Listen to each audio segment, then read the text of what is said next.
Bueno, entonces, obviamente, antes de aprender a programar, contestemos la pregunta de ¿qué es exactamente eso de programar?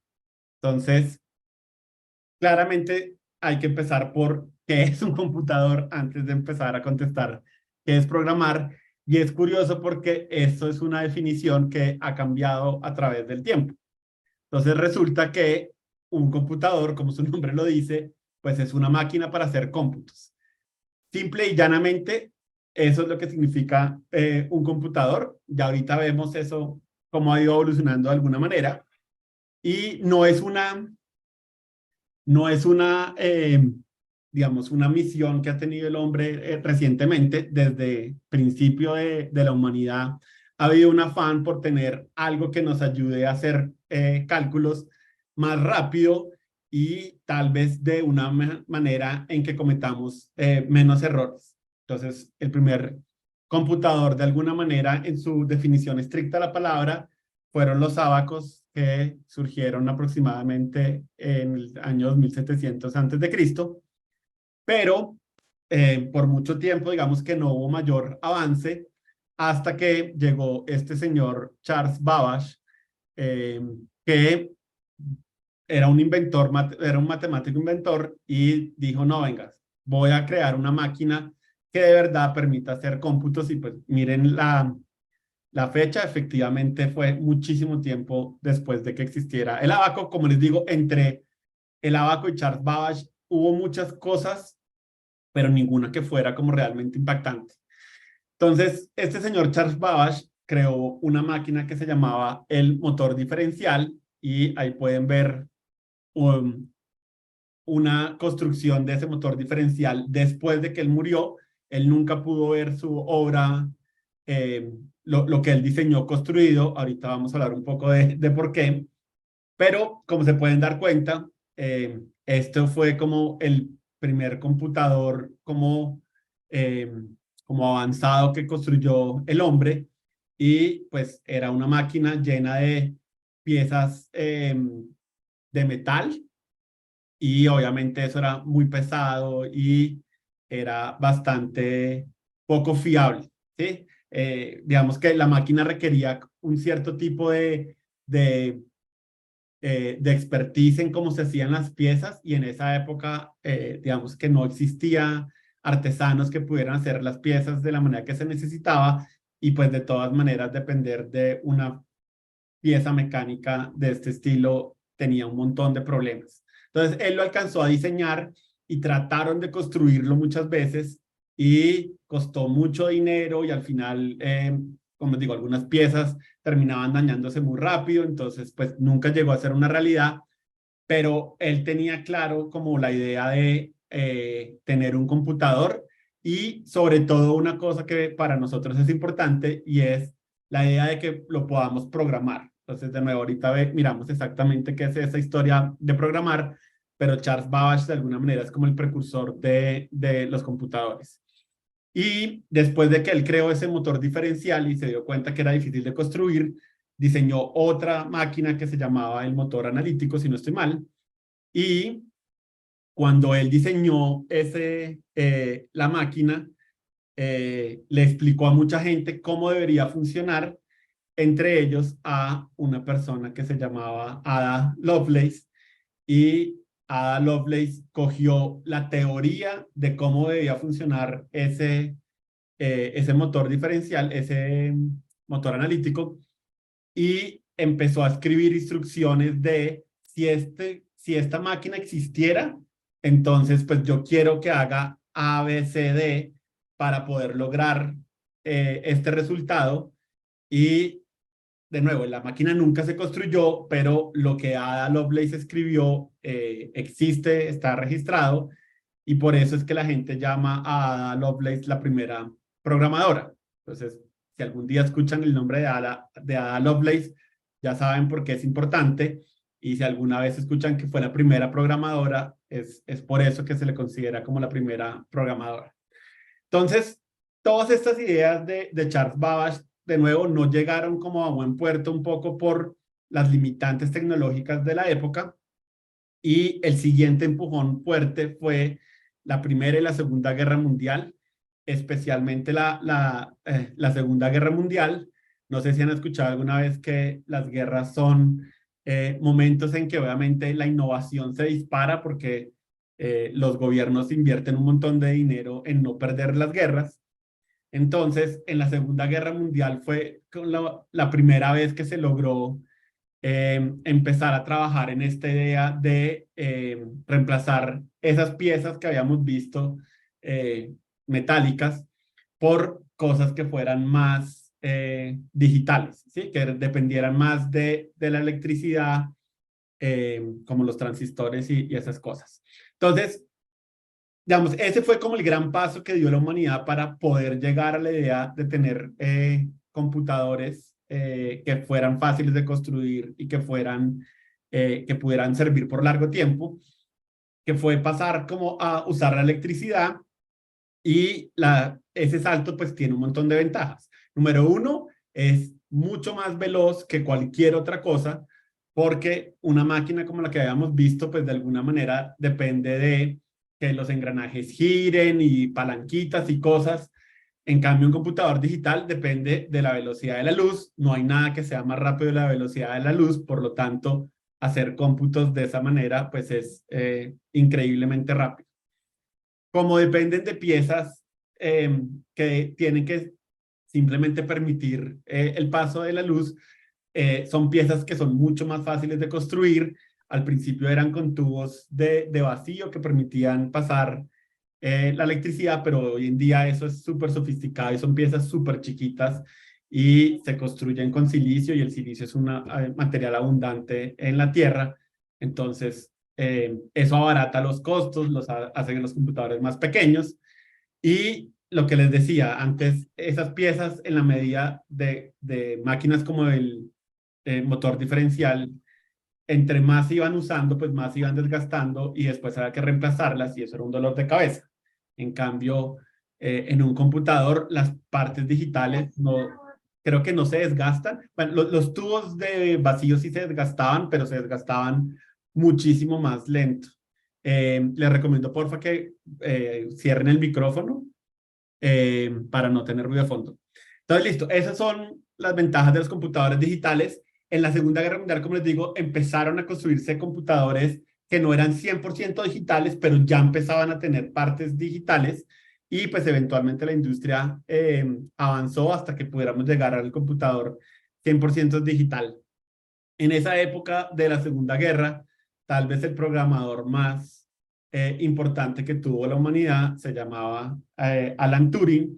Hay una película sobre Alan Turing y el papel que él tuvo en la Segunda Guerra Mundial que se la recomiendo.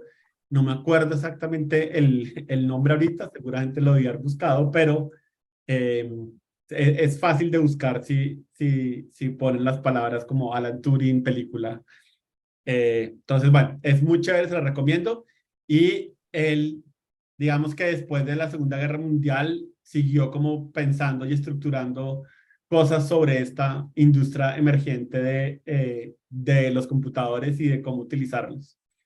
Ahora, una cosa que es importante de tener en cuenta es que en esa época la gente hacía, o sea, Charles Babbage trataba de hacer máquinas súper flexibles, pero en la Segunda Guerra Mundial se construyeron computadores que tuvieran un propósito específico. ¿Sí? Entonces, quiero hacer una máquina que codifique mensajes escritos. Entonces, la construían especialmente para eso y realmente no sabían hacer otras cosas, que en este caso pues tenían sentido, pues porque obviamente construir Oye, un computador huevo. era complicado. Entonces, las computadoras estaban hechas para un solo propósito. Y obviamente, como cada computador estaba hecho para un solo propósito, pues si yo cogía un computador que existiera en un lado y pasaba a otro, pues tenía que volver a aprender todo porque no había como una uniformidad. Sí, cada computador de alguna manera tenía un idioma diferente. Bueno, entonces el primer como computador multiproceso, digamos, como de propósito general que se construyó, se llamó el Colossus, en la fecha que están viendo, y ese ya era un computador que de alguna manera se pensó como, ok, hagamos un computador para hacer muchos cálculos, no solamente uno en particular, y de nuevo rescatando la idea de Charles Babbage de, ok, ¿qué pasa si el computador está abierto a que yo le diga, listo, quiero que haga estos pasos y me diga qué resultados hay después de estos pasos? Entonces ya ese era como un computador en el sentido de ser programable. Sí, era un computador programable en donde la gente podía de alguna manera pedirle que hiciera diferentes cosas y no simplemente quisiera una cosa. Entonces, bueno, rescatemos un poco también, un poco de vocabulario y cosas que tal vez alguna vez han escuchado, pero por lo menos yo cuando empecé a aprender sobre la programación no tenía ni idea por qué, pero los computadores digitales utilizan una palabra que se llama bits, y eso, como les digo, es una palabra que seguramente ahora podrían haber escuchado antes. Entonces, listo, yo tengo un computador, de alguna manera tengo que poder codificar la información para poder de alguna manera entenderla de alguna forma. Entonces, si yo tengo la electricidad como la parte importante que va a darle vida a mi computador, pues tengo que buscar una manera en que yo pueda coger esa electricidad y de alguna manera transformarla en algo que yo pueda diferenciar. Entonces resulta que en la electricidad lo más fácil es representar dos estados. Entonces, un estado que podemos llamar uno, que es, ok, está pasando electricidad por este lugar, o cero, en cuyo caso, que es básicamente pues que no esté pasando electricidad en este momento. Entonces, como solamente hay dos formas como dos estados en que yo puedo decir, claro, ok, aquí hay un cero y aquí hay un uno, pues los computadores simplemente utilizan ceros y uno para todo, ¿sí? Entonces, eso es algo que seguramente habrán escuchado, y esos ceros y unos se llaman bits. Entonces, a eso es lo que se refiere la palabra bits, ¿sí? Entonces, toda esta idea de, ok, un computador puede entender ceros y unos, significa que yo tengo que buscar una forma de decir, ok, quiero representar el comando suma, entonces pues voy a asignarle una secuencia de ceros y uno que a mí se me ocurra. Podría ser cualquiera, pero entonces, sí, yo podría decir como listo, 100001 significa suma y 110011 significa resta, y así digamos que puedo codificar ciertas operaciones para que el computador las haga por mí. Ahora, en esa codificación, entonces, si yo creo, digamos, muy poquitas combinaciones de ceros y unos, entonces me va a pasar que no tengo suficientes comandos para decirle a un computador. Y si tengo muchas secuencias muy largas de números, pues seguramente puedo perder información, o sea, puedo desperdiciar información en algún momento. Entonces, alguien en algún momento dijo, ¿sabe qué? El número mágico es 8. Entonces, todas las instrucciones las voy a guardar como 8 bits. Y eso se le llama un byte hoy en día, y usualmente eso es lo que los computadores de alguna manera entienden, ¿sí? Instrucciones partidas por bytes.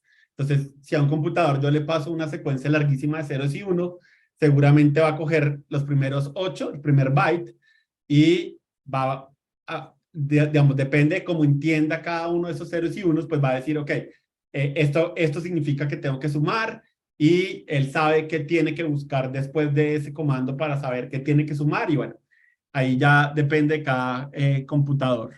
¿Mm? Y hay una cosa curiosa, y es que efectivamente por mucho tiempo, pues los humanos, cuando estaban tratando de hablar de esas codificaciones, pues lo hacían con ceros y unos, pero resulta que guardar ceros y unos es una cosa que toma mucho espacio. Entonces, algo que hicieron los humanos para poder tratar de acortar un poco como todas esas secuencias de ceros y unos, fue pasarlos a la base 16, que se llama hexagesimal, y la base hexagesimal usa ceros pues, de 0 a 9, pero también a F. Entonces también si alguna vez han visto numeritos raros que tengan ceros de 0 a 9, pues dígitos, mejor dicho, y a F, seguramente es una representación hexadecimal de uno de estos comandos de ceros y unos de las computadoras. Entonces, por eso es que la gente utiliza los hexadecimales, aunque ese hexadecimal es solo para los humanos, pues para poder como entender cosas de esos comandos sin tener que gastar tanto espacio, pero al final siempre el computador lo único que va a entender realmente son esos ceros y unos que significan está pasando corriente o no está pasando corriente. Listo, para esa época de los computadores, un matemático llamado von Neumann dijo, ok, voy a definir lo que debería ser la arquitectura de un computador moderno. Y a pesar de que llevamos como 70 años con esta idea, realmente nadie se ha desviado de la arquitectura von Neumann para los computadores.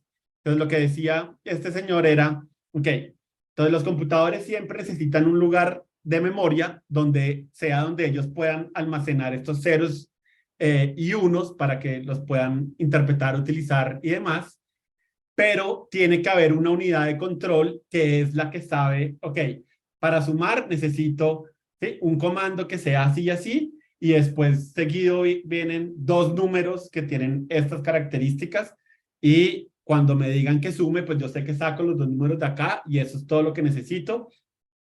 Entonces, toda, de alguna manera, sí, como toda la manera de decir como, ok, el computador necesita ir y sacar información de la memoria, procesarla y hacer algo.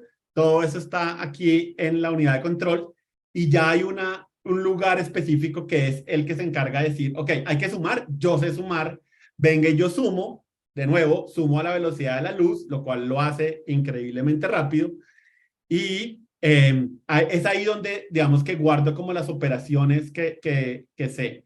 Esta parte del accumulator no es tan importante, entonces la voy a obviar, pero estas dos cositas que ven acá es lo que hoy en día se llama un procesador. Entonces, cuando ustedes van a comprar un procesador, un computador y les dicen, ¿y qué procesador quiere que le pongan? Están hablando de esta combinación de estas partecitas. Entonces, obviamente, cuando los computadores arrancaron, de nuevo, se creaba un procesador por cada computador. Cuando la industria empezó a ser comercial y hubo empresas como IBM que empezaron a vender computadores, ellos desarrollaban sus procesadores y, digamos, y como las familias de procesadores, entonces sacaban una versión y después sacaban una versión basada en la otra, pero un poco mejor. Y pues hoy en día en el mercado, tal vez conocerán, Intel es una de esas empresas que lleva un montón de tiempo haciendo procesadores, hay otras como AMD, y pues ya uno, sí, cuando va a comprar uno escoge, claro, quiero este procesador o quiero este procesador. Al final de cuentas la diferencia es qué operaciones hace, qué operaciones, para qué operaciones avanzadas está optimizado, ¿sí? Digamos que tratan de diferenciarse un poco en cosas muy específicas, pero en general lo que termina haciendo el procesador es operaciones matemáticas, ¿sí? Suma, resta, comparar dos números y eso es todo lo que necesitamos realmente. Ahorita hablamos un poco más de eso.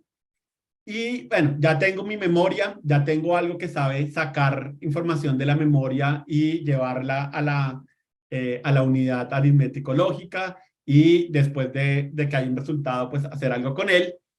Lo único que me hace falta es una manera en que yo pueda interactuar con el computador.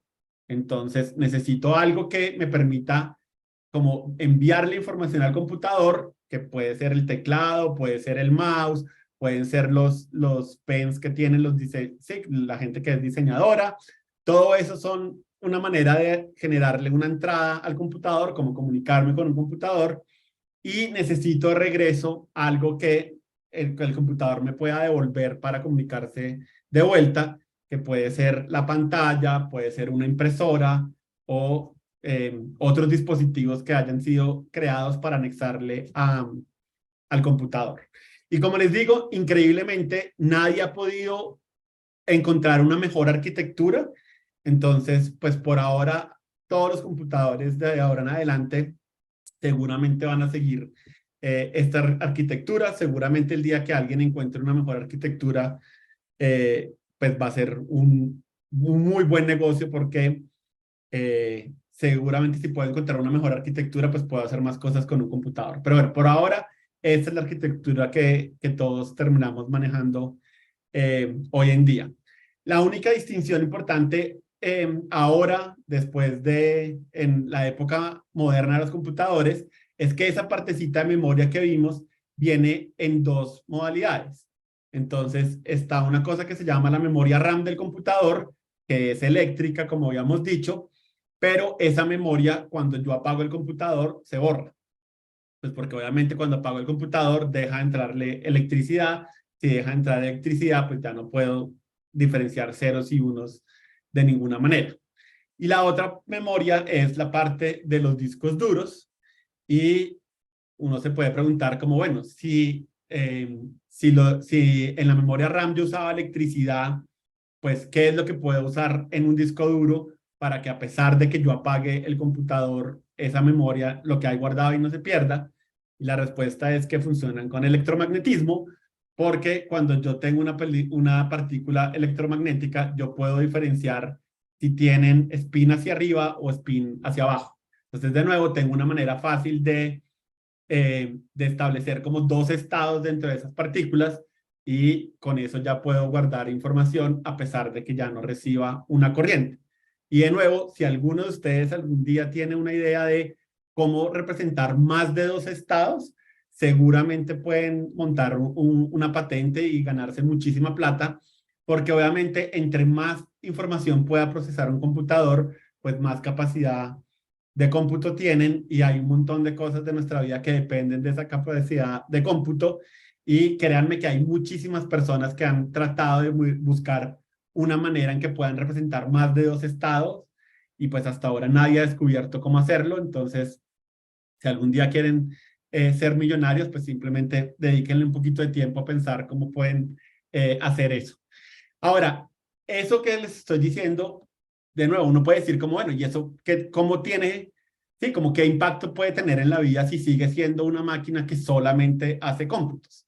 Entonces, la clave de todo esto es que hoy en día a los computadores les anexamos muchísimas cosas y las pantallas son súper sofisticadas. Entonces, por ejemplo, si yo quiero hacer video, pues tengo que seguir haciendo un montón de cálculos, como les dije, pero sobre todo es para manipular una pantalla y para decirle, ok, esta parte de la pantalla es de este color y este es de esta, y un segundo después, pues cámbielo a otros colores. Y solamente con poder manipular las cosas que yo le conecto a un computador a la velocidad de la luz, pues ya me abren un montón de posibilidades. Entonces, hoy en día hacemos software para llevar cohetes a la luna, hacemos software para programar cajeros o máquinas de ese estilo, creamos sistemas que sean accesibles por Internet, que hacen la vida más fácil de los usuarios. Entonces, literalmente, hoy en día hay computadores en todos lados, ¿no? Supongo que también han visto noticias de computadores en las neveras, computadores en cualquier parte del hogar, computadores obviamente en un celular del tamaño de algo que podemos guardar en un bolsillo. Entonces, pues obviamente la ubicuidad de los computadores hoy en día es bastante impresionante. Y definitivamente eso no va a cambiar en el futuro cercano, ¿sí? Eh, yo creo que la humanidad va a seguir buscando maneras en que la tecnología le haga la vida más sencillo y es especialmente por ese último punto de esa lista. Como los computadores son tan rápidos, pues todas las tareas que son monótonas para nosotros o que pueden ser sensibles si nos equivocamos, pues se las podemos delegar a un computador sabiendo que las va a hacer más rápido que nosotros y de alguna manera podemos garantizar que si un computador hizo una operación 1 millón de veces bien, el siguiente millón de veces seguramente lo va a hacer igual. Un humano podría estar cansado después de hacer algo muy repetitivo y ¿sí? La curva productiva se va bajando, mientras que con un computador, en teoría, pues la curva debería ser constante. Sí, entonces esa posibilidad de automatizar procesos con los computadores es lo que hace que esto sea atractivo, no solamente para matemáticos, no solamente para ingenieros, sino para una cantidad gigantesca de profesiones. Entonces, los biólogos se benefician de saber cómo programar, pues los contadores, artistas también se benefician. Sí, esto es algo que literalmente no es exclusivo pues, de gente que normalmente trabaja en la industria del desarrollo de software, sino que pues ya impacta la vida de todo el mundo, básicamente, ¿sí? Entonces, lo que arrancó siendo algo que solo hacía cálculos, cómputos, pues hoy en día, gracias a todo lo que le podemos conectar, se vuelve pues una herramienta que tiene posibilidades infinitas. Yo siempre digo que la pregunta nunca debería ser si algo se puede hacer con programación, sino la pregunta es si tienen el tiempo suficiente para hacerlo. Sí, yo creo que no hay nada que uno no pueda hacer en programación, pero hay cosas que son difíciles y que toman mucho tiempo para ponerse a pensar en cómo se pueden hacer y que de qué manera lo resolvemos. Entonces la pregunta nunca es qué puedo hacer, sino cuánto tiempo tengo para hacer algo. Listo, entonces ahora sí, más formalmente, la programación es darle instrucciones a un computador. Y como les digo, pues ese darle instrucciones a un computador puede ser un montón de cosas que tienen que ver con video, puede ser con audio, pueden ser animaciones, simulaciones, poder tener mundos virtuales y poder interactuar con ellos. Todo eso necesita que yo le pueda dar instrucciones precisas a un computador y de eso es lo que se trata la programación, que yo le pueda decir al computador, haga esto y esto en este orden, si pasa esto, haga tal cosa, pero viene una parte que es súper importante y es que ¿sí? Sería muy chévere el día que yo le pueda hablar al computador y decirle como, oye, computador, quiero que hagas esto y de hecho no sé si han visto, hay una gran rama de la industria de tecnología que se está moviendo hacia ese lugar, hacia que yo pueda interactuar con los computadores, digamos como si estuviera hablando a un ser humano, pero en este momento eso no ha llegado a como al lugar que uno quisiera y todavía necesitamos tener algo distinto para podernos comunicar con los computadores. ¿Sí? Puede ser que haya un futuro en donde yo le pueda delegar una parte de escribir programas a una inteligencia artificial, pero hoy en día necesitamos todavía nosotros ser las personas que escribimos. Entonces, de nuevo, yo hablo español, pero la computadora solo entiende ceros y unos y de nuevo, cada procesador tiene una forma diferente de entender esos ceros y unos. Entonces, ¿qué hacemos?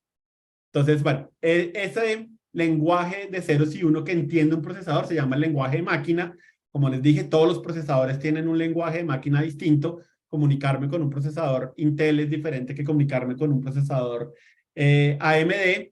Lo único que tienen en común es que interpretan las instrucciones en bytes, aunque lo que les digo, pues cada una representará la misma operación con diferentes bytes. Y eso implica que sí, si yo quisiera, y de hecho así arrancaron los programadores a codificar específicamente para una máquina, pues me toca ir y aprender esas instrucciones en byte y después escribir de alguna manera ceros y unos en un papel y eventualmente pues transmitirle esos ceros y unos para poder decirle a la computadora lo que yo quiero. Y así habían programadores en un principio que solamente escribían sus programas con ceros y unos y después tenían que tratar de estar muy de buenas para saber que cuando escribieron los ceros y unos no se equivocaron. Entonces, bueno, como eso es obviamente terrible, es tan terrible como suena, alguien en algún momento dijo, no, venga, paren un momento, debe haber una mejor manera de hacer las cosas.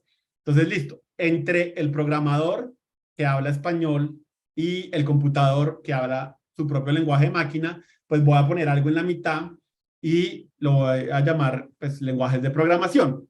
Entonces, los lenguajes de programación tratan de ser un poquito más cercanos al lenguaje de los humanos, sin ser realmente el lenguaje de humanos, para que yo pueda escribir un programa de una manera que para mí sea más o menos fácil entender, pues no, que sea fácil realmente, ¿sí? Entonces yo escribo mi lenguaje en mi programa en mi lenguaje de programación favorito y eso tiene unos símbolos que de alguna manera yo puedo entender fácilmente y decir, ok, yo sé qué es lo que está tratando de hacer mi programa y después alguien coge eso que yo escribí y lo traduce al lenguaje de máquina del computador que yo estoy utilizando y de esa manera yo no tengo que aprender lenguaje de máquina, yo simplemente aprendo un lenguaje de programación. Si yo hoy en día estoy programando en mi Mac y escribo en mi lenguaje favorito, si yo cojo ese programa y lo llevo a un Windows, entonces simplemente necesito encontrar un programa que me haga la traducción ahora a ese Windows, que es diferente de mi Mac, seguramente son procesadores distintos, y yo no tengo que aprender otro lenguaje de programación, ¿sí? Usualmente, ¿quién hace esos lenguajes, esas partes que traducen lo que yo escribo? La gente que crea los lenguajes de programación. Entonces, el negocio de ellos obviamente es que la gente aprenda a programar, entonces ellos son los que se encargan de crear todos estos traductores para diferentes máquinas para que el trabajo de nosotros sea simplemente, ok, yo aprendo mi lenguaje de programación y ya con eso soy feliz. Entonces, ahorita se van a dar cuenta, son formales en el sentido de que tienen como unas restricciones muy claras de cómo tengo que escribir mis programas, pero pues no son tan abstractos como ceros y unos y de alguna manera yo puedo ver lo que escribo en ese lenguaje y aprender un poco a razonar qué es lo que está tratando de hacer. Entonces, bueno, en este curso vamos a aprender Java. Escogí Java porque es un lenguaje que tiene un montón de herramientas en la industria, pero hay otros lenguajes como JavaScript y Python, y no digo que Java sea mejor que JavaScript y Python. De hecho, eso me parece que es una pelea retonta que existe hoy en día en la industria de quiero generar clics, entonces necesito decir cosas que sean súper exageradas y grandilocuentes para que la gente quiera hacerle clic a mis artículos. Entonces hay un montón de gente idiota que dice, oh sí, Java es un mal lenguaje de programación, aprendan Python.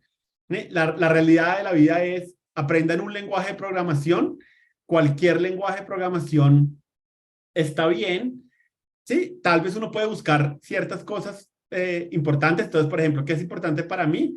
Que se consiga buena literatura sobre ese lenguaje de programación, ¿sí? Hay lenguajes de programación que se inventaron, alguien escribió un libro y esa es la única documentación que hay, y pues a veces aprender de una sola fuente de información no es tan sencillo. Entonces, es chévere tener un lenguaje que tenga muchas fuentes de información. Java, JavaScript y Python son lenguajes que tienen sí, tienen muy buena como literatura para que ustedes puedan aprender. Chévere que tengan una comunidad grande, que si ustedes tienen una duda, haya un lugar fácil al que ustedes puedan acceder y decir, oiga, estoy tratando de hacer este programa, esto me está fallando. Entonces, de nuevo, Java, JavaScript y Python tienen comunidades súper grandes. Como les digo, yo escogí Java porque es el que mejor sé, pero lo hago también sabiendo que es un muy buen lenguaje de programación. Creo que han hecho muchas cosas para que sea fácil de aprender y tiene muy buenas herramientas, que es algo que, digamos que siento que las herramientas que hay en lo personal, siento que tal vez son un poco más amigables que JavaScript y Python, pero de nuevo, la programación de alguna manera tiene conceptos universales. Entonces el día de mañana, si ustedes dicen, aprendí Java, quiero aprender Python, seguramente esa transición es súper fácil, y de hecho los animo a que después de que aprendan Java, si les queda gustando, pues traten de aprender otro nuevo lenguaje de programación. Esos son como los idiomas en las personas. Entonces, así como uno dice, yo ya sé español, quiero aprender inglés porque me abre puertas a otra cultura, aprender diferentes lenguajes de programación es perfectamente válido. Entonces, está bien, pero hay que empezar por alguno. Entonces, bueno, pues vamos a empezar con Java, y como les digo, no compren ningún argumento que les digan como, ay, están aprendiendo Java, es que Java no es chévere y Java no, sí, Java es obsoleto. ¿Sí? De nuevo, esos son de alguna manera como cosas que salen de esa guerra de yo tengo que decir cosas feas para ganar clics, y lastimosamente hay gente que compra esa propaganda y la repite sin pensarlo. Entonces, bueno, eh, traten de no caer en esa tentación. Bueno, entonces ya tengo el lenguaje de programación y ya tengo mi máquina. Entonces, listo. ¿Quién es el que hace la traducción? Es un programa que alguien hizo que se llama un compilador. Entonces, cada vez que escuchen que hay un error de compilador o es que el compilador hace ABC, es ese proceso que trata de coger lo que nosotros escribimos y volverlo lenguaje de máquina.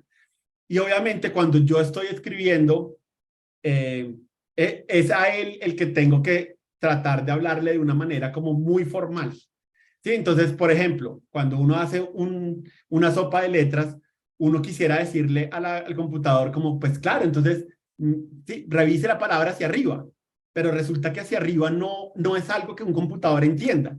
Entonces, hay que buscar una manera más formal de poderle decir al computador, listo, cuando yo le digo que mire la palabra hacia arriba, esto es lo que quiero decir, esto es lo que tiene que hacer, este es el primer paso, el segundo, el tercer paso. Y a veces esa es la parte que nos cuesta un montón. Si uno quisiera, como, ay, compilador, es que es obvio lo que te estoy tratando de decir, pero bueno, pues a veces, sí, es aprender un poco de rigor en la forma en que escribimos las cosas para que el compilador no tenga ninguna ambigüedad. Y eso, hay que acordarnos de eso, ¿no? El compilador es bruto. El compilador, hoy en día todavía no existen compiladores que sean inteligentes, entonces pues hay que ser muy claros y muy específicos en lo que le queremos pedir al compilador, o si no el compilador no va a poder entender lo que le estamos diciendo. Entonces, les decía un poco eh, de los lenguajes de programación. Entonces, hay una cosa que es cierta y es que en el mercado hay demasiados lenguajes de programación. Hay algunos que son más activos que otros, eh, pero sí, pues, se van a dar cuenta, hay gente que les va a decir, no, yo aprendí a programar en BASIC o yo aprendí a programar en C++. Bueno, hay demasiados lenguajes y siento que hubo una época en que todo el mundo estaba tratando de crear el siguiente nuevo lenguaje que fuera como a dominar la industria, y creo que la industria ya se dio cuenta de, en este punto nos sirve más parar de inventar nuevos lenguajes y tomar los que tenemos y avanzarlos y mejorarlos cada vez más en vez de tratar de inventar los nuevos. Entonces, esa es como una cosa que al menos es una ventaja hoy en día. Seguramente si aprenden un lenguaje hoy en día, es probable que ese lenguaje siga existiendo dentro de 50 años, probablemente porque, como les digo, creo que la industria se dio cuenta que seguir creando nuevos lenguajes no tiene mucho, pues no es muy óptimo. ¿No? Y lo que les decía, es increíble y de hecho es doloroso ver un poco cómo la gente quiere meterse a la industria del desarrollo y terminamos envueltos en un montón de peleas retontas de, ay, es que Java lo hizo primero, o Python lo hizo primero, o Python es mejor, Python tiene más programadores. Sí, es como, todos podemos coexistir, todos podemos ser una comunidad feliz, todos podemos aprender de unos entre otros. Entonces, si yo sé Java y alguien sabe Python y yo le cuento, sí, como, oiga, mire, yo aprendí en Java a hacer estas cosas así, así, así, pues eso es algo que seguramente alguien en Python también puede aprender. Entonces, bueno, hay una subparte de la comunidad que es un poco tóxica, pero como les digo, es tóxica por ese afán de generar clics. Entonces, si alguna vez escuchan argumentos de esos de no, es que Java es mejor, Python es mejor, yo les digo, esos son peleas totalmente inútiles y está bien simplemente que ustedes, pues nada, aprendan a programar en el lenguaje que más les gusta, aprendan muy bien a programar y, y ya, y todos podemos ser felices con nuestros propios lenguajes. Entonces, bueno, les hablaba de Java. Hay una cosa que sí es cierta de Java. Creo que Java en el mundo empresarial es como el lenguaje dominante. De nuevo, no quiero decir que sea mejor que otros lenguajes. Simplemente siento que las empresas más grandes han apostado por Java como lenguaje de programación. Eso lo hace atractivo si quiero buscar trabajo en la industria. Igual hay trabajo para programadores de otros lenguajes, pero solo para que lo tengan en cuenta. Y creo que Java en los últimos años ha hecho un esfuerzo grande por empezar a ser más amigable con la gente principiante. Entonces, por ejemplo, uno de esos argumentos tóxicos que a veces uno encuentra en la comunidad es que Java es obsoleto y Java es muy lento y Java, sí, no es tan cool como Python. Y en algún momento Java dijo, ok, tal vez sí puedo ser más atractivo para los principiantes, y las últimas versiones de Java han hecho grandes avances hacia ese camino y hoy en día yo les digo sin ninguna vergüenza que siento que Java es un muy buen lenguaje para aprender a programar. Después ustedes me dirán qué tan cierto es. Y parte de lo que les digo que es chévere para los principiantes es que hay un montón de herramientas que nos hacen la vida más fácil y claramente para aprender a programar está bien tener ese soporte de herramientas. Ahora, hay una cosa que es curiosa. Entonces, los lenguajes de programación, digamos, alguien los inventa, la gente los empieza a utilizar y en la medida que la gente los utiliza, nuevas necesidades se van desarrollando o la gente se va dando cuenta que hay cosas tal vez que no se pueden hacer de una manera adecuada en un lenguaje. Entonces, los lenguajes evolucionan porque necesitan seguir siendo vigentes y que la gente quiera seguir aprendiéndolos. Entonces, pues, los lenguajes evolucionan y usualmente eso tiene un versionamiento. Actualmente, por ejemplo, Java está en la versión 20. Entonces va a pasar que ustedes van a aprender una versión de Java y puede ser que haya gente que aprenda una versión anterior a Java o puede ser que si ustedes solo aprenden este curso en un año alguien les diga, no, pues yo ya aprendí de las últimas versiones de Java y hay cosas que ustedes no sepan y la gente que aprendió una versión anterior de 20, pues cuando ustedes les hablen van a quedar de alguna manera perdidos porque van a decir, no sé realmente de dónde sale eso. Entonces siempre hay una pregunta interesante de, ok, y cuando yo voy a enseñar un lenguaje de programación, ¿qué versión debería enseñar? Mi respuesta es, yo creo que uno debería enseñar la última versión disponible, que de alguna manera es la mejor versión de Java, definitivamente es la versión 20. Creo que nunca ha pasado en un lenguaje que una versión nueva, no, mentira, sí debe haber pasado en alguna parte, pero digamos que eso, la industria creo que ya lo ha aprendido como a evitar y definitivamente la mejor versión de Java es la última. Y si esto es algo que les interesa y lo quieren desarrollar para ustedes mismos, pues saber la última versión no les va a traer ninguna complicación. Si en algún momento se quieren unir a la industria, pues es probable que les toque aprender, ok, qué cosas no estaban disponibles en la versión de Java que utiliza mi empresa. Y creo que ese proceso es bastante sencillo. Diferente de si yo les digo, listo, aprendamos Java 5 y mi empresa usa Java 8 y entonces les toca a ustedes hacer el trabajo de decir, venga y aprendo todas las cosas de cómo se hacen las cosas mejores ahora en esta versión de Java. Entonces, si quieren saber, pues vamos a aprender Java 20. De alguna manera significa que es importante que tengan como una idea de, ok, esto siempre fue parte de Java o esto tal vez es una versión nueva, porque por ejemplo, si leen código en Internet, puede ser que vean sintaxis, sí, como una forma de escribir Java que no es la que ustedes conocen. Entonces, es importante de alguna manera tener un poquito de contexto, decir, ah, claro, tal vez esto se escribió en una versión anterior a Java 20 y por eso es que esto se ve un poco distinto, ¿sí? De nuevo, no es tan grave como tal vez puede sonar, ¿sí? Es simplemente para que tengan eso en cuenta. Y también para que tengan en cuenta, Java saca una nueva versión cada 6 meses, entonces, pues lo que estamos aprendiendo ahorita es lo último, pero en 6 meses pues ya no va a ser tan lo último. Obviamente cada 6 meses no hacen cambios radicales y súper significativos, usualmente son pequeñas evoluciones, entonces pues tampoco es como que ustedes van a quedar eh, como desactualizados en 6 meses, ¿sí? Y de hecho los cambios que se hacen usualmente son en cosas muy especializadas.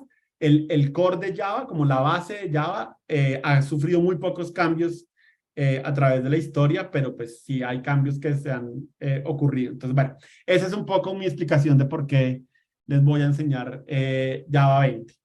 Y como les decía, si ustedes dicen, como sabe que es que a mí me gustaría más aprender Python porque tengo amigos que conocen Python y ya soy parte de esa comunidad, o casualmente tengo un interés y yo sé que ya existe algo que me ayuda en eso, está bien, eh, porque después de que aprendan a programar con Java, pasarse a Python debería ser sencillo.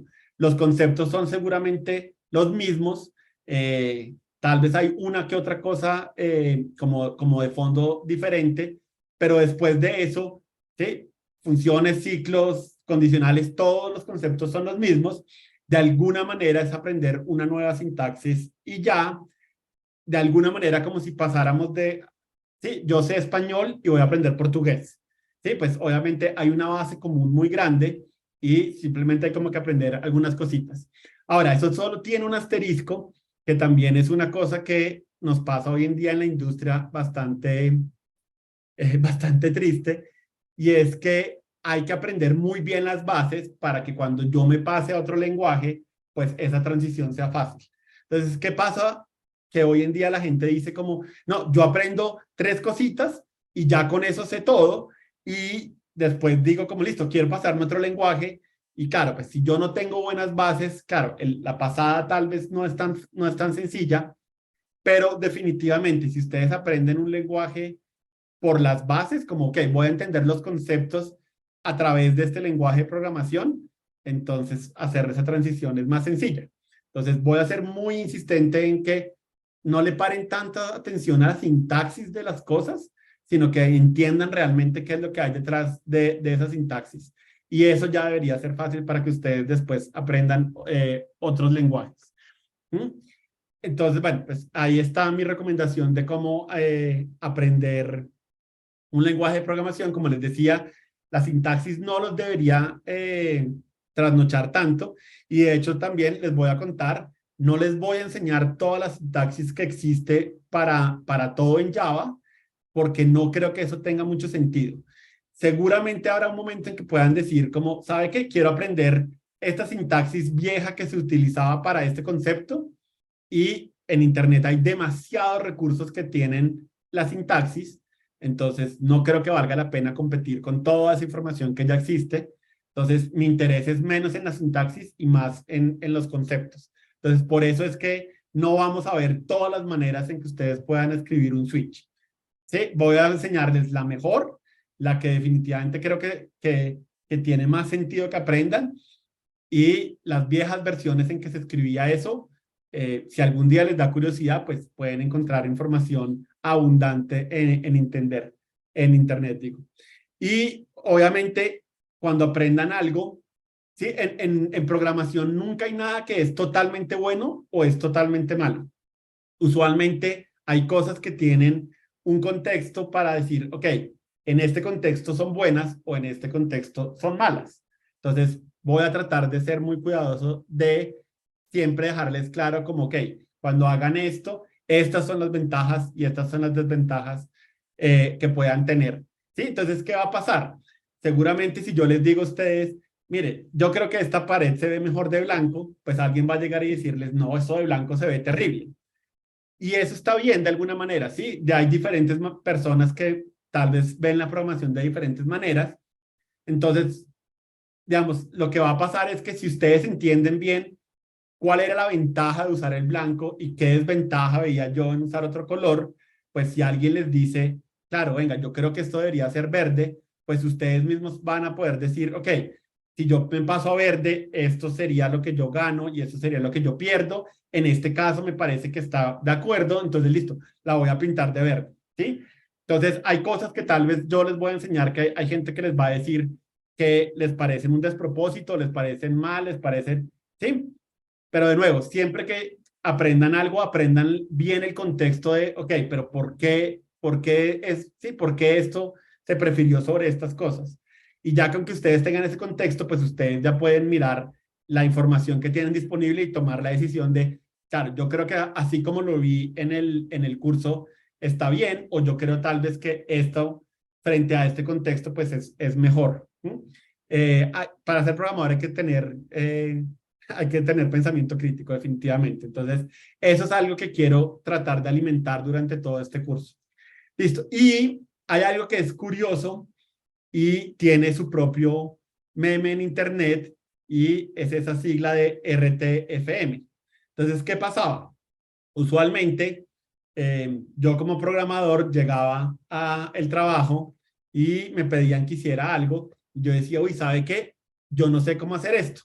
Entonces uno le preguntaba a alguien que tuviera más experiencia, y a veces esa persona se sentía molesta porque es parte de la documentación que hay de un lenguaje. Entonces, sí, entonces, pues obviamente la gente trata de ser amable y decir, no, mira, sí, claro, si tú haces esto así y así, pues así es como funciona, pero también hay como una expectativa de, bueno, pero si usted está aprendiendo un lenguaje, por qué no lee el manual? En el caso de los lenguajes de programación no hay un manual, pero hay una cosa que se llama la documentación oficial. Y a mí me parece que es importante cultivar la idea de, claro, pues si alguien hizo este lenguaje, pues la documentación oficial es un buen lugar en donde yo puedo aprender nuevas cosas más allá de lo que alguien me está enseñando. Entonces se van a dar cuenta que en muchos casos les voy a decir, yo creo que deberían ir a leer la documentación oficial. Tengo claro que leer la documentación oficial no es fácil. Es algo que toma un poquito sí, como de tiempo para que uno se sienta cómodo, pero definitivamente entre más rápido ustedes aprendan a leer la documentación oficial, pues definitivamente es mejor, ¿sí? Ustedes mismos van a poder contestarse preguntas que los están bloqueando sin tener que molestar a alguien. Ustedes mismos van a aprender cosas que tal vez nadie les ha enseñado. A mí me ha pasado que yo a veces digo, ¿sabe qué? Quiero leer la documentación oficial sobre esto y descubro algo que digo como, uy, no sabía que esto ya se podía hacer eh, de esta manera que es mejor, que tiene más ventajas. Entonces, bueno, les voy a sugerir que hagan eso varias veces. Como les digo, yo sé que es difícil, yo sé que puede no ser agradable al principio, pero como les digo, entre más rápido se acostumbren a eso, mejor.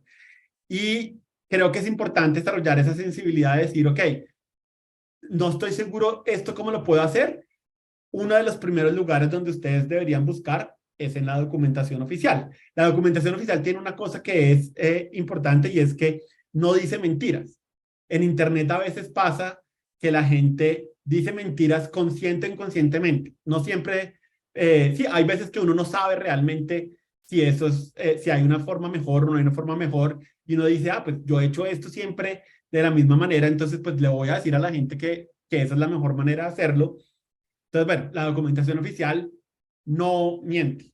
Eso no significa que solo la documentación oficial sea importante. Está bien que también busquen en Internet como, ok, ejemplos de cómo usar esto, pero no descarten la documentación oficial como algo importante que es parte de su jornada de aprendizaje y de maestría en un lenguaje de programación, sea para ustedes o sea simplemente o sea para unirse a la industria.